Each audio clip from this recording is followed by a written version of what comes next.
হতে পারে না। পরিশেষে আগামী দিনের সকল আন্দোলন সংগ্রামে আমাদেরকে মজবুতির সাথে কার্যক্রম পরিচালনা করতে হবে। বাংলাদেশ রাজপথে জমিয়ত কায়েম হবে শরীয়ত।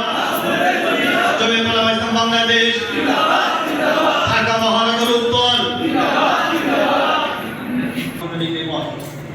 ভূমিকা ঐতিহ্যবাহী প্রাচীনতম একটি ধর্মীয় রাজনৈতিক সংগঠন। এর অতীত ইতিহাস খুবই সমৃদ্ধ। ভারতবর্ষের স্বাধীনতা আন্দোলন থেকে নিয়ে পাকিস্তান প্রতিষ্ঠায় বাংলাদেশের স্বাধীনতা সংগ্রাম সর্বত্র জমিয়তের বহু উজ্জ্বল ইতিহাস রয়েছে। 1919 সালে প্রতিষ্ঠিত ভারতের চেষ্টায় সর্বদা নিয়োজিত রয়েছে। সকল প্রকার ইসলাম বিরোধী কার্যকলাপ প্রতিরোধে জমিয়ত সভাপতি সাধারণ সম্পাদক মাওলানা হেদায়েতুল ইসলাম পদক্ষেপ গ্রহণ করতে সরকারের প্রতি জোর দাবি জানানো হচ্ছে। কওমি মাদ্রাসা 2 নম্বর, কওমি মাদ্রাসার সময় এদেশের মুসলিম জনতার অবিচ্ছেদ্য অংশ। কিছু চিহ্নিত ব্যক্তি এর বিরুদ্ধে কটাক্ষমূলক বক্তব্য দিয়ে দেশের শান্তিপূর্ণ পরিবেশ বিনষ্টের পায়তারা চালাচ্ছে।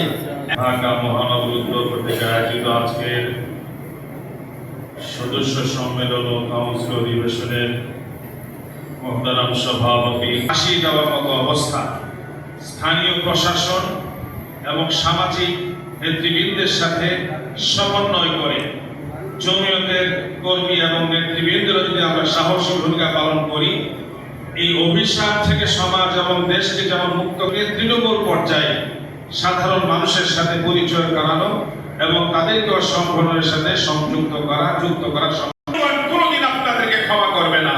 সুতরাং সাহস হারা হওয়ার দরকার নেই। বিভিন্ন জায়গায় আমরা গিয়েছি, এখনো জমিয়তের স্রোত অব্যাহত আছে।